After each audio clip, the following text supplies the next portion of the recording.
Hey guys, Ricky Lock here, back once again. I hope everyone's having a great day as always. And today I'm going to be picking this beautiful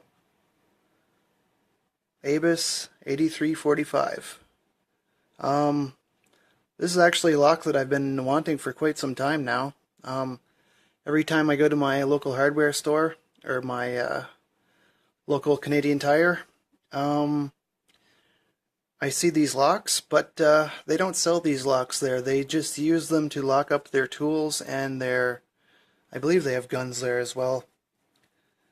So yeah, all they sell there is Master Lock and off-brand stuff, but they use these guys to lock up their stuff. Kind of says something about Master Lock, I believe. But anyway, I got this lock from Paul in Australia. Once again, Paul, I really appreciate all the awesome stuff you sent me. So, since this is from down under, it has the Lockwood keyway, LW4, I believe, 5-pin key. So, yeah, but it has 6 pins in it, and it works beautifully. Really lovely lock. I'd like to eventually. I know a lot of people collect Abus. I'm not too interested in having the full series collection, but I would love to have a couple other ones. Closed shackle one would be awesome. Yeah, really nice locks, good tolerances, ball bearing locking mechanism. But yeah, we're gonna see if we can get this guy open, and I'm sure most of you already know, but going to show how the shackle change is done, or how you can do the shackle change without the shackle change, the proper shackle change tool. You use my regular tools, my 50 thousandths pry bar, and my go-to hook. Actually, almost time to make a new one. This one's getting pretty bent. Try to stay out of the light here. We have pretty overcast day today. It's actually snowing outside, and yes, it is in the middle of April. It's actually the 20th today, and it's snowing in the middle of April here in Canada, where I am. Everyone in the town is totally over winter. Last few storms we had were just really serious weather makers. Or last few systems we had through. Yeah, we call them nor'easters here. Well, particular kind of storm that moves right up the coast, and it's serious weather.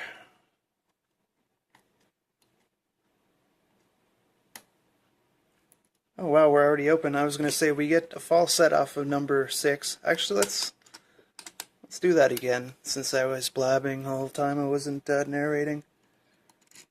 Get a good false set off 6, and then just look for counter rotation. And sometimes you lose the false set, and you just go back to 6. If you can get under it.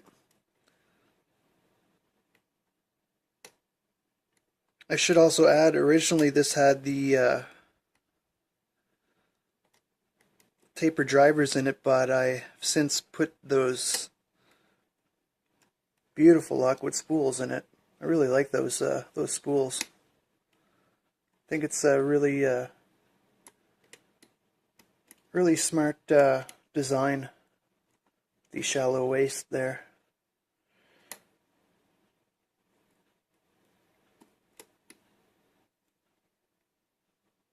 Okay, so number 1, and we're open. So we'll take it that time. Not too tricky. I probably should just leave the taper drivers in here. I think it might make it a little bit more difficult. But yeah, that's what we have.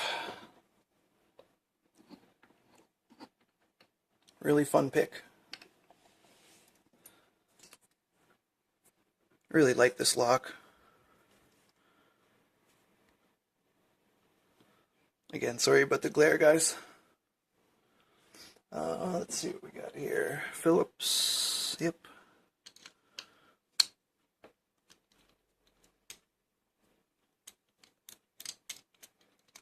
And before I forget, I'll show the shackle change very quick. So for the shackle change, normally they sell this tool that basically reaches in there and engages with the actuator and allows you to turn it more than the core can turn it, because the core is limited by this this outer plate here. I guess it's some sort of, it's exactly that, a limiter. Allows the core to only turn about 45 degrees, I believe. But if you get something that reaches under it, like everyone has top the keyway tensioner, show you from this angle first. You can see how it sneaks under that retainer. Let's get a focus on that. Yeah, pretty sure you guys can make that out, how it sneaks under that limiter and allows you to turn the core I don't know, 15-20 more degrees or so. And as you do that, you're basically pulling those ball bearings, or that ball bearing on this side, down a bit further, turning the actuator. And of course I never have problems with this except when it's on camera. And when you get it turned that extra little few degrees, you can just pull on the shackle and let it go, and you can see the ball bearing there. That one is free to fall out, and so is the spring. But if you had a different size shackle, that's how you would change it up. And just quickly in reverse, you put the ball back in its place, shackle staged, and I'm not really even looking at what I'm doing, but it's pretty easy. You just actually gonna have to look at what I'm doing. Just give that actuator a turn as you're pushing the shackle in.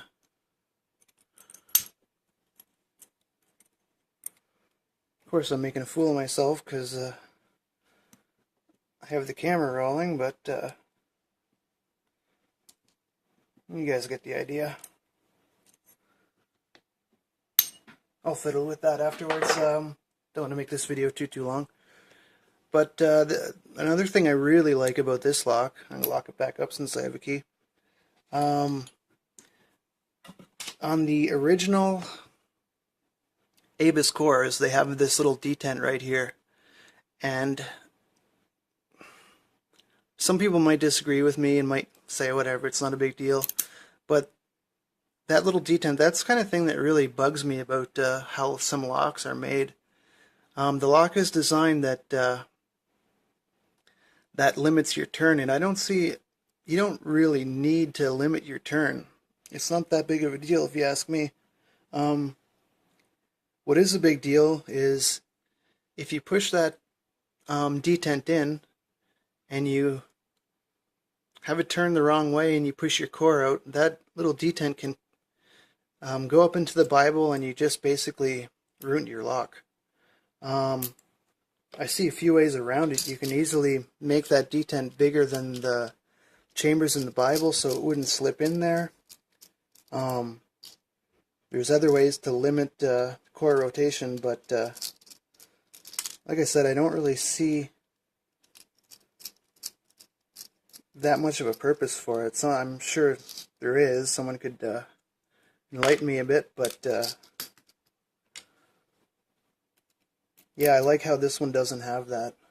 So there's no way to brick this lock, or, you know what I mean, make it, break it, make it useless. Okay, I'm going to try and do this a little bit quick because I blabbed so much, I talked so much that I end up making the video a lot longer than it needs to be.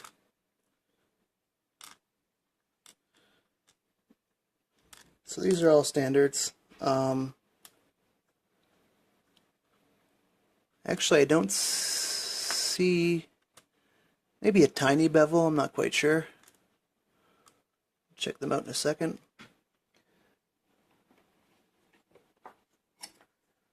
And I'm expecting all spools up top except for 6.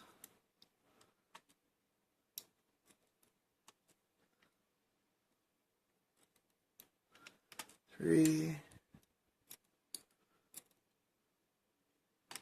4,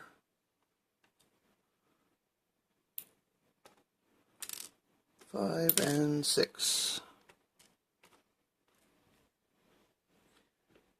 And nothing special to the core. Actually, there's a tiny flat on top.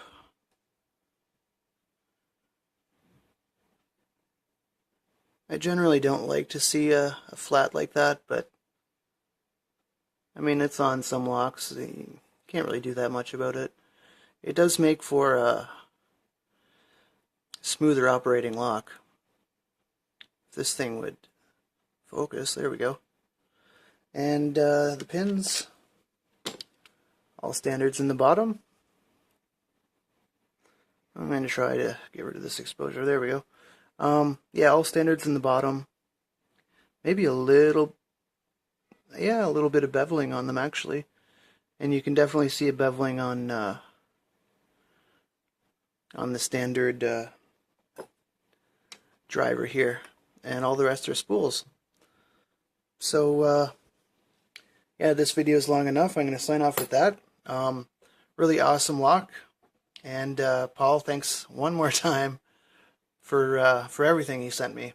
And everyone else, as always, don't give lockpicking a bad name. Don't pick any locks that don't belong to you or that you don't have permission to pick. And I'll see you guys in the next one. Take care.